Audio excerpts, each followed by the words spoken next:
me, your man, Louie Tee. Welcome to the 2017 NFL Draft Prospects 101 series, your guide to some of the biggest and hottest names of the 2017 NFL Draft. We're talking wide receivers, and this is the last guy I want to talk about before we transition to tight end. And this is a guy that I'm really excited about. And he, to me, is a clone of another guy that I've already broken down. Just the FCS version of him. And there are questions about his speed. There are questions about his ability to maybe separate at the next level. But one thing's for sure, this guy can catch the football. And look, I don't actually know if some of the things I saw on tape are feasible at the next level for him. But I'll tell you this much. All I ask that you do is dominate competition if what they put in front of you is inferior. And what this next wide receiver did was not only go out and dominate the competition, he set records while doing so. I'm talking about Eastern Washington wide receiver, Kupp. And Mike Mayock during the combine says, I hope this guy runs fast. Come on, Cooper. Come on, Cooper. He was cheering him on. And again, I talked about the same thing with Zay Jones. And I think this guy is a Zay Jones clone, just an FCS version versus an FBS. At least with Zay Jones, you can say, hey, he ran fast at the combine and he did it against D1 competition. With Kupp, not so much, and he didn't have a great time at the combine. So there are questions about his ability translating to the next level. But like Mike Mayock said, man, you can't knock productivity. The tape speaks for itself. I'll talk about all the things that I saw. We'll start with his pros.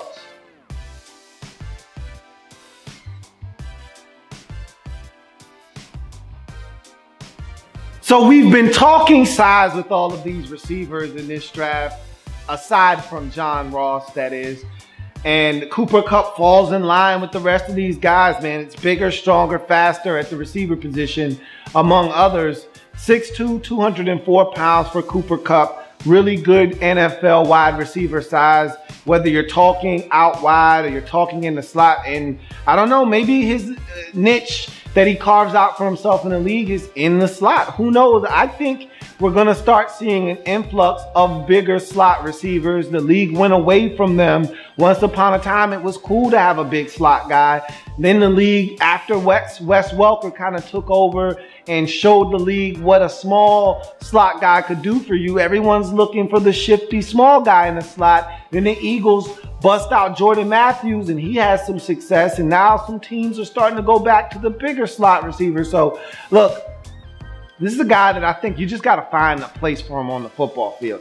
And his size is good at 6'2", 204, and he can make some things happen. Speaking of which, great hands. I talked about Zay Jones, and I said that his hands were machine-like, and I feel the same way about Kupp. As a matter of fact, if you ask me, Kupp's got the best set of mitts in this entire draft.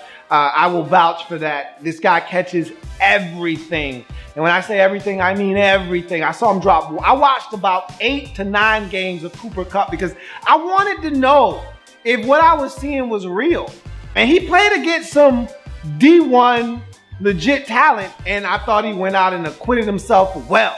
So we'll get to that a little bit later on, but just know that I watched at least 8 or 9 games here, and I only saw one drop. And really, that one drop, that was a tough catch that I wouldn't consider a drop for most average receivers, but because he's Kupp and I expect more out of him, I counted it as a drop. But to be honest with you, it was a tough catch, but I expected out of him. This guy's hands are phenomenal. And like I said, I will vouch for him having the best set of mitts in this draft. He's got great hands. They're machine-like. If you throw it in his general vicinity, I expect Kupp to come down with the football 98.9% of the time. This guy's hands are outstanding.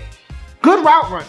I think he's one of those guys that, because he's not as fast, his route running ability may be the saving grace for him at the next level. If he can turn into a tactician. Right now, I think he's good. I don't think he's great, but I think he's a good route runner. You don't get open and have the type of production he had in college without being a good route runner. He would shake free quite often. And so I think he's a really good route runner. And I think at the next level, that may be his saving grace because he doesn't threaten anyone with speed. So he's going to have to win with route running ability. That's going to be the way he separates. I think he does a really good job of that as we speak right now. Formational flexibility, he was everywhere at Eastern Washington. And much like Zay Jones, you watch the tape and you're like, do they have any more players on their team? Because he's getting the football every single snap. And he's out wide, he's in the slot, he's in the backfield, you name it, he's doing it. They have him running the ball, catching the ball, throwing the ball, you name it, he did it at Eastern Washington. So again, formational flexibility is on full display with a guy like Cooper Kupp and gives you that kind of versatility if you were to select him. He's a rockster, and for a guy that is not extremely fast, boy, does he make a lot of plays after the catch. I watched him against Oregon catch the football on essentially, I want to say it was like a little slant or a comeback, and he just straight up runs down the sideline. Then a guy tries to tackle him. He stiff arms the snot out of him for an additional 12 yards before getting tackled at like the 6-yard line. And at that point in the game, they needed it. They were reeling, and he made a big play. And there were a couple of plays where I'm seeing him catch the football, and this is against some real talent. Okay, we're talking against Wazoo in 2016 where he catches the football, makes a guy miss, makes another guy. And this might have been in Oregon, as a matter of fact, because he had a huge day against the Ducks before they were bad. This was in 2015. And he catches the football, makes a guy miss, makes another guy miss, takes off to the races. And these are the types of plays where you say, you sure this guy can't run and can't play with the big boys at the next level? And so Cooper Kupp, man, can get it done after the catch. He's not looking, because he's white and he's slow, he's not looking for somewhere to fall down, man. He's looking for more yardage after the catch, man. Run after the catch is the name of the game at the receiver position. And Cooper Kupp says, hey, let me throw my name in the hat, man. So like what he does when he's got the football. And you don't put up the type of numbers that he put up unless you're getting yards after the catch. You got to get run after the catch to put up the type of numbers that this man put up at Eastern Washington. Toughness. I can't begin to describe the toughness that this man put forth in 2016. And I was just floored watching this guy. He was dealing with an AC joint sprain. And I'll talk about his injury history when we get to his cons. But in 2016, he was dealing with an AC joint sprain. And anytime you see him in 2016, for the most part, you're going to see him with all the little tape on his shoulder trying to help him deal with that pain. And look, I've never had an AC joint sprain, but I've seen a number of players go through it, and it seems like it is totally painful, okay? Your joint is popping in and out. You've got a sublux. Some of these guys have a sublux of the joint, which means it's popping in and out of your socket. And I watched this guy game after game get up, wincing and writhing in pain. There were times where he would come off the field in pain, get back on the field the next snap, catch a touchdown. He did it twice, 2 separate games. He'd come off the field, oh my God, my shoulder. He's writhing in pain. I know it's gotta hurt. And they would show the replay and you would see what happened to his arm and he'd be like, oh, it was already hurt before the play. That made it 10 times worse. He leaves the field, comes back the very next play, catch a touchdown. Guy's tough as nails, okay? Say what you want, the man is tough as nails, all right? Quickness, I think he's quicker than fast. I know he's quicker than fast. He's not a fast guy at all. At least that's what the numbers say, but the tape says something else. But anyway, he's quicker than fast. Got some really good quicks on him, and I think that's going to be something that if he's going to make it at the next level, going to have to really show off the quicks in order to win at the next level. Durability, this guy played in just about every single game in his 4-year career at Eastern Washington.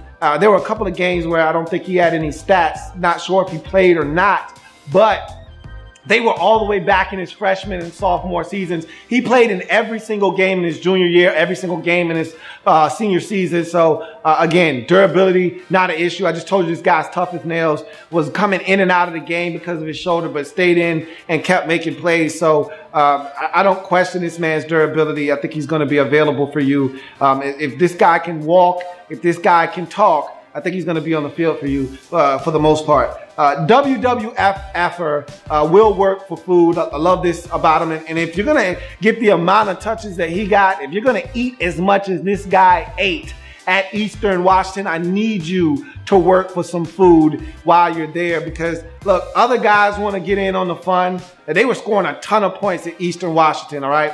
They were racking them up. And a lot of it had to do with Cooper Kupp sucking up so much coverage that some of these other guys got to eat. So he was willing to work for food. When it wasn't coming his way, he had no problems blocking and doing his job. BTR, big time receiver all day long. I will vouch for him. I saw this guy make some incredible plays. None bigger to me. Okay, you're on the road.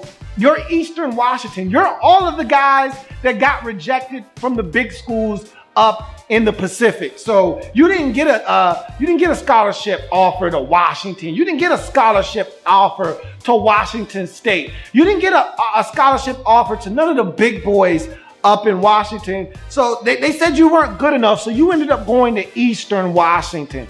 So you get a chance to play against Washington State. You're on the road and you got a chance to show them you messed up when you passed on me, when you didn't give me an opportunity to showcase my skills on a big stage. I'm gonna make you pay. And they're in that ball game and it's a shootout and they got a chance to put the game away. They get one more first down and this game is over. And who do they look for over the middle of the field? You guessed it, Cooper Kupp, who skies in the air, plucks the football out of the air, comes down with a massive catch on 3rd and 8 to put the game away, or help them get in a position to put the game away. They would ultimately win that game in overtime, if I'm not mistaken. Either way, big play down the stretch. And Cooper Kupp, that's all he's about, is big plays. One thing I can say about him is he gets in the end zone. Zay Jones didn't have a ton of touchdowns in his career. Whereas Cooper Kupp, man, this guy found the end zone repeatedly. When he played against the big boys, he made them pay as well by getting into the end zone. And we're going to talk about that here in a second. Bloodlines, okay? His grandfather is a Hall of Fame offensive lineman that played for the New Orleans Saints back in the 60s and 70s. So right there, that tells you he's got some bloodlines. His dad also played in the National Football League, was drafted in the 90s. So right there, this guy's got strong ties to the league, strong bloodlines. So again, another one of the, and much like Zay Jones, who had a dad that played in the league, won Super Bowls, had an uncle that played in the league for 14 years, bloodlines are strong. I told you there's so many similarities between he and Zay Jones that it's not even funny. It's actually comical or not. Either way, it's crazy, the similarities between these two guys.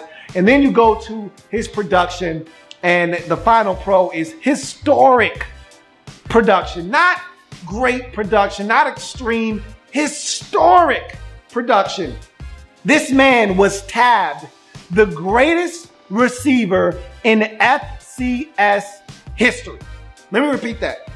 This man, Cooper Kupp, has been dubbed the greatest receiver in FCS history ever, okay? And there have been a bunch of guys that have come through FCS and rip it to shreds and put up huge numbers. No one has put up bigger numbers than Cooper Kupp. Let me read off some of these numbers to you because they are eye-popping, okay?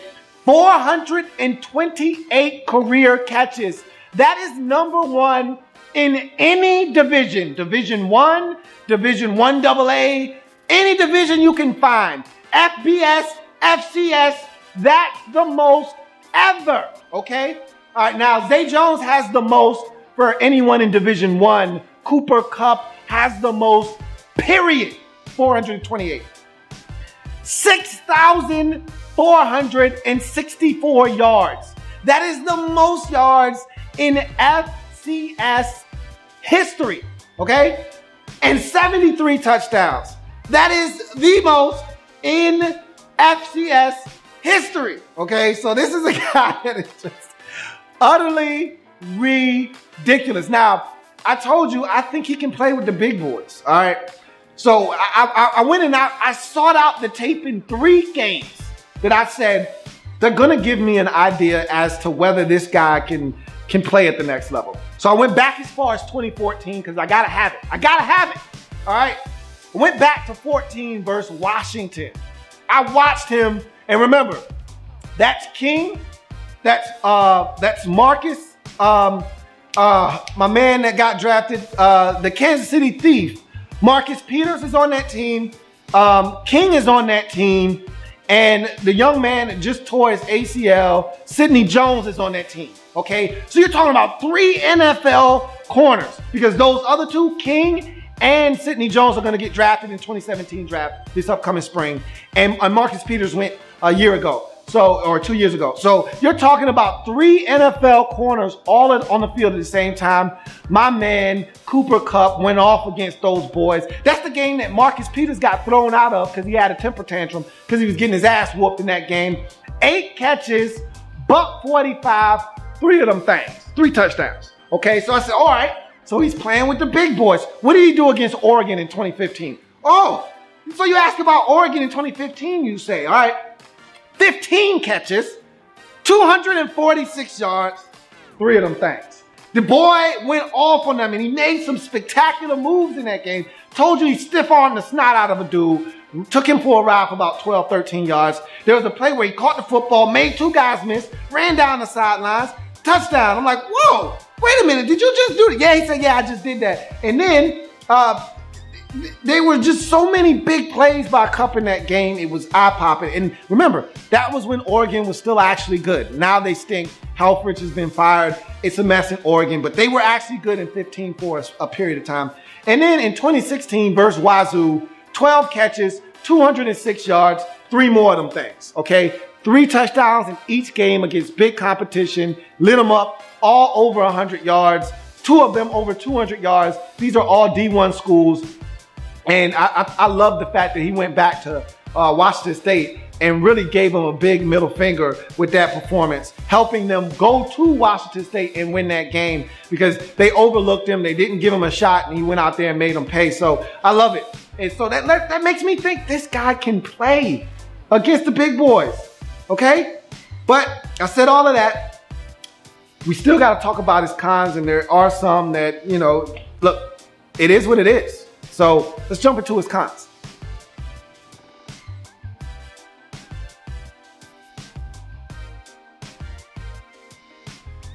The elephant in the room with Kupp. All right, 4'6", 240 at the combine. And look, maybe he cleaned it up in his pro day. Maybe he didn't. That may be who he is. I don't know how fast he is. On tape, he seems he's a little faster than 4'6", I'm thinking he was a 4.55 guy. And I would take that. You know, 4.62 is just, wow, that's really slow. So I hope he's faster. But bottom line is he wins. And he catches the football. And if you put him in the slot and he gets a free release, he's deadly. So, you know, I think like I said, there's a place for him in this league. But I'd like to think that he can play anywhere, outside, inside. But again, with that kind of speed, I don't know if he can win outside consistently or not. Lots of free releases from the slot is the next con. I thought that they did a great job at Eastern Washington of getting him a bunch of free releases in the slot. You know, whether they put him in a stack look or they put him in the slot or they motioned him so he couldn't get jammed at the line of scrimmage. Did a lot of good things. They ran him on a lot of rub routes. So again, he was getting a lot of free releases and he was making teams pay. You know, a lot of these catches, uncontested. There's nobody around. He's roaming through someone's secondary, free and unmolested, a lot of zone coverages. And I'm just like, how do you lose sight of a guy that has been dubbed the greatest FCS receiver ever? Like, I just don't understand how he's not attracting 2 or 3 defenders at all times. Like, if I'm going to lose to Eastern Washington, it's not going to be because Kupp has 12 catches for 206 yards and 3 touchdowns. Somebody else is going to have to beat me. But nonetheless, he was running free, and a lot of it was because he was getting free releases in the slot. So, again, that's some of those, you know, the thoughts running through my head. Can you beat press coverage? because no one's really afraid of your speed deep, and I don't know. These are all questions that I have. Injury history. All right, dealt with an ankle injury in 2014, didn't miss any games. All right, dealt with the AC joint in 2016, didn't miss any games. So again, this is one of those guys that I feel confident that, you know, if the guy can, he will play. Bottom line. And level of competition is the final con. Look, for all of the good things he's done, for being the greatest receiver ever in FCS history, it's FCS. All right, it's not FBS. And so you got to ask yourself, you know, does this guy have enough credentials? And is he good enough? And is all of the things that he accomplished, is that good enough to get him drafted and allow him to make a football team and allow him to excel at the next level? I'd like to think so, man. I'm sold on Cooper Kupp, man. I'd take him over Juju right now. Give me Cooper Kupp. And that's just me. And maybe I'm crazy, but I like Cooper Kupp, man. I will ride or die with Cooper Kupp until I see him at the next level not be able to separate. Until I see him at the next level struggling to get off man-to-man press coverage or just struggling with man-to-man in general. Until I see empirical proof and evidence that this guy can't get it done against NFL caliber athletes, I'm riding with Cooper Kupp, man. Get in the car, we riding. So I'm riding with Cooper Kupp, man, and that's his draft prospects 101 breakdown. If it happens in the National Football League, whether big or small, we cover it all here on the Louie Tee Network. You don't have those kinds of numbers and you can't get it done. I'm just not buying it. This guy is legit in my mind until otherwise proven. He's legit. And so that's going to do it for the wide receiver position as a whole. We'll move on to tight ends and what a draft it is for these big boys. We're going to break down this tight end position. I'm just as excited about the tight end position as I am or was for the receiver position. It's not often. But these tight ends, boy, somebody's going to get them some really good tight ends this year. That's for damn sure. I'll see you next time.